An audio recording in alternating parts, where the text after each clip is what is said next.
Hi there, Assalamu alaikum. Welcome to Shine Education Families Online class. This is Muhammad Ariful Islam before you. আজকে আমি তোমাদের সামনে আমাদের বিগত আলোচনার ধারাবাহিকতায় নন ফিনিট ভার্ব নিয়ে আসছি।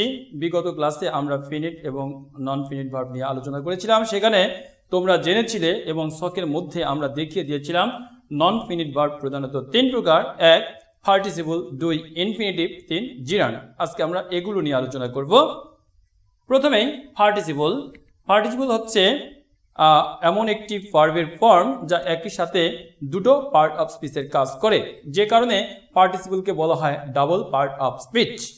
এবং পার্টিসিপলগুলো সাধারণত ভার্ব এবং অ্যাডজেক্টিভের কাজ করে। পার্টিসিপল প্রধানত তিন প্রকার। এক, প্রেজেন্ট পার্টিসিপল, দুই ফার্স্ট পার্টিসিপল, তিন পারফেক্ট পার্টিসিপল। প্রিয় শিক্ষার্থীরা, আমরা এবার একটু বিস্তারিত আলোচনায় যাব। Present participle, what is the function of present participle? Actually present participle does the function of verb and adjective. Present participle মূলত মূল ভার্বের সাথে আইএনজি যুক্ত হয়ে যদি তা একই সাথে ভার্ব এবং অ্যাডজেক্টিভের কাজ করে তবে তাকে প্রেজেন্ট পার্টিসিপল বলে।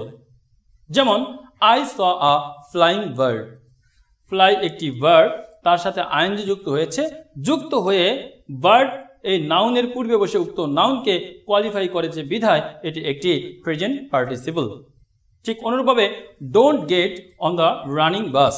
রান একটি ভার্ব, তার সাথে আইএনজি যুক্ত হয়েছে এবং বাস নাউনের পূর্বে বসে উক্ত বাসকে কোয়ালিফাই করেছে। আমরা ইতিমধ্যেই জেনেছি যে নাউনের পূর্বে যা থাকে প্রিপোজিশন ছাড়া সবই অ্যাডজেক্টিভ। তাহলে এক দৃষ্টিকোণ থেকে রান একটি ভার্ব এবং তার সাথে আইএনজি যুক্ত হয়ে ভার্বের পাশাপাশি নাউনের পূর্বে বসে তা অ্যাডজেক্টিভের কাজ করেছে বিধায় এটি একটি প্রেজেন্ট পার্টিসিপল। এবং প্রেজেন্ট পার্টিসিপলের গঠনটাই মূলত verb plus ING. First participle তোমরা বিভিন্ন সময় দেখে থাকবে বা অনেক ছোটবেলা থেকেই তোমরা ভার্বের তিনটি বেসিক ফর্ম তোমরা শিখেছ। ভার্বের প্রেজেন্ট ফর্ম, ফার্স্ট ফর্ম এবং ফার্স্ট পার্টিসিপল ফর্ম। প্রেজেন্ট ফর্মকে তোমরা V1 হিসেবে অনেকে চেনো এবং ফার্স্ট ফর্মকে V2, ফার্স্ট পার্টিসিপল ফর্মকে V3 বা ভার্বের থার্ড ফর্ম। সুতরাং ভার্বের যে থার্ড ফর্ম সেই থার্ড ফর্মকেই বলা হয় ফার্স্ট পার্টিসিপল। যেমন this is a broken chair. আমরা জানি ব্রোক এই শব্দটার বেসিক শব্দ হচ্ছে ব্রেক, এর পাস্ট ফর্ম হচ্ছে ব্রোক এবং পাস্ট পার্টিসিপল ফর্ম হচ্ছে ব্রোকেন। এবং এই ব্রোকেন শব্দটা চেয়ার নাউনের পূর্বে বসে উক্ত নাউনকে কোয়ালিফাই করেছে বিধায় অ্যাডজেক্টিভের কাজ করেছে। তাহলে ভার্ব হয়েও এটা কি করেছে? নাউনের পূর্বে বসে অ্যাডজেক্টিভের কাজ করেছে এবং যেহেতু এটি একটি ভার্বের থার্ড ফর্ম তাই এখানে এটি পাস্ট পার্টিসিপল হিসেবে ব্যবহৃত হয়েছে। এবং আমরা আরেকটি এক্সাম্পল খেয়াল করি, I have done the work. যেহেতু এটা একটি ডান, ডু, ডিড, ডান অর্থাৎ ডু এর থার্ড ফর্ম, তাহলে এটি একটি ফার্স্ট পার্টিসিপল ফর্ম। এবং পারফেক্ট পার্টিসিপল খুব সহজ, হ্যাভিং প্লাস ভার্ব এর পাস্ট পার্টিসিপল ফর্মকেই মূলত পারফেক্ট পার্টিসিপল ফর্ম বলে। অর্থাৎ V3 এর আগে বা ভার্বের থার্ড ফর্মের আগে যদি হ্যাভিং শব্দটি থাকে তাহলে তাকে পারফেক্ট পার্টিসিপল হিসেবে অভিহিত করা হয়। যেমন having eaten rice, I went to school. Having eaten এখানে perfect participle. Having finished the work, they ate rice. এখানে হ্যাভিং, ফিনিশড এই দুটো ভার্বের পারফেক্ট পার্টিসিপলের কাজ করেছে। প্রিয় শিক্ষার্থীরা, এ পর্যায়ে আমরা দেখব জিরান। জিরান কাকে বলে? মূল ভার্বের বেস ফর্মের সাথে আইএনজি যুক্ত হয়ে যদি তা একই সাথে ভার্ব এবং অ্যাডজেক্টিভের কাজ করে, মূল ভার্বের বেস ফর্মের সাথে আইএনজি যুক্ত হয়ে যদি তা একই সাথে ভার্ব এবং নাউনের কাজ করে তাহলে তাকে জিরান বলে। পার্টিসিপলের মতো জিরানকেও ডাবল পার্ট অফ স্পিচ বলা হয়, কারণ জিরান্ডও একই সাথে ভার্ব এবং নাউন উভয়েরই কাজ করে। জিরান এবং প্রেজেন্ট পার্টিসিপলের মধ্যে একটি সিমিলারিটি রয়েছে, তা হচ্ছে প্রেজেন্ট পার্টিসিপলও ভার্বের সাথে আইএনজি যুক্ত হয়ে গঠিত হয়, অনুরূপভাবে জিরান্ডও ভার্বের সাথে আইএনজি যুক্ত হয়ে গঠিত হয়।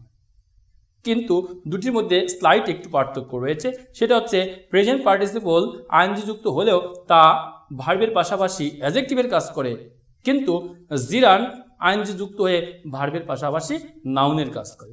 অর্থাৎ প্রেজেন্ট পার্টিসিপলগুলোকে অ্যাডজেক্টিভ হিসেবে গণ্য করা হয় আর জিরানগুলোকে নাউন হিসেবে গণ্য করা হয়ে থাকে। এছাড়াও এই দুটি ফর্মের মধ্যে বা দুটি টার্মের মধ্যে আরও বিস্তর পার্থক্য রয়েছে। আমরা পরবর্তীতে এই বিষয় নিয়ে আরও বিস্তারিত আলোচনা করব ইনশাল্লাহ। তো আমরা আবারও বলছি, ভার্ব এর বেস ফর্মের সাথে আইএনজি যুক্ত হয়ে যদি তা একই সাথে ভার্ব ও নাউনের কাজ করে তাহলে তাকে জিরান্ড বলে। যেমন swimming in the river is a good exercise. আমরা জানি সুইম একটি ভার্ব, তার সাথে আইএনজি যুক্ত হয়েছে এবং যেহেতু এটা একটা সাবজেক্টের স্থানে বসেছে এ কারণেই এটা নাউনের কাজ করেছে বিধায় এটি একটি জিরান্ড। অনুরূপভাবে reading is a good exercise, read ভার্বের সাথে আইএনজি যুক্ত হয়েছে এবং ভার্বের সাবজেক্ট হিসেবে ব্যবহৃত হয়েছে। তোমরা নিশ্চয়ই জানো অ্যাডজেক্টিভ ভার্বে কখনো ভার্বের সাবজেক্ট হিসেবে ব্যবহৃত হতে পারে না। ভার্বের সাবজেক্ট হিসেবে হয় বসে নাউন, না হয় বসে প্রোনাউন। যেহেতু এটা কোনো প্রোনাউন জাতীয় শব্দ না, তাহলে নিঃসন্দেহে এটা নাউনের কাজ করেছে। আর নাউনের কাজ করলে আইএনজি যুক্ত শব্দটি যদি নাউনের কাজ করে তাহলে তাকে জিরান্ড বলে। প্রিয় শিক্ষার্থীরা, আশা করি ক্ষুদ্র পরিসরে তোমরা জিরান্ড এবং প্রেজেন্ট পার্টিসিপলের পার্থক্যটা কিছুটা হলেও বুঝতে পেরেছো। প্রিয় শিক্ষার্থীরা, আরেকটু সহজভাবে যদি বলতে চাই, জিরান্ডের কিছু পজিশন রয়েছে, যেগুলো হচ্ছে জিরান্ড সাধারণত ভার্বের সাবজেক্ট হিসেবে ব্যবহৃত হয়, জিরান্ড ভার্বের অবজেক্ট হিসেবে ব্যবহৃত হয়, জিরান্ড প্রিপজিশনের অবজেক্ট হিসেবে ব্যবহৃত হয়, জিরান্ড ভার্বের কমপ্লিমেন্ট হিসেবে ব্যবহৃত হয়, কম্পাউন্ড নাউনের অংশ হিসেবে ব্যবহৃত হয়ে থাকে। আমরা যদি এই পজিশনগুলো দেখি আইএনজি যুক্ত শব্দ, তাহলেই তা হবে জিরান্ড। আর এর পজিশনের বাইরে যদি আমরা আইএনজি যুক্ত শব্দ বিশেষ করে নাউনের পূর্বে দেখি এবং তা অ্যাডজেক্টিভের মতো কাজ করে, তাহলে তা প্রেজেন্ট পার্টিসিপল। প্রিয় শিক্ষার্থীরা, আশা করি জিরান্ড, প্রেজেন্ট পার্টিসিপল এবং ইনফিনিটিভ সম্পর্কে তোমাদের পরবর্তীতে আরও বিস্তারিত আলোচনা করা হবে। তোমরা সে পর্যন্ত সেই প্রতীক্ষায় থাকো। তোমাদের সুস্বাস্থ্য এবং দীর্ঘায়ু কামনা করে আজকের মতো এখানে শেষ করছি। সে পর্যন্ত ভালো থেকো। আল্লাহ হাফেজ। আসসালামু আলাইকুম।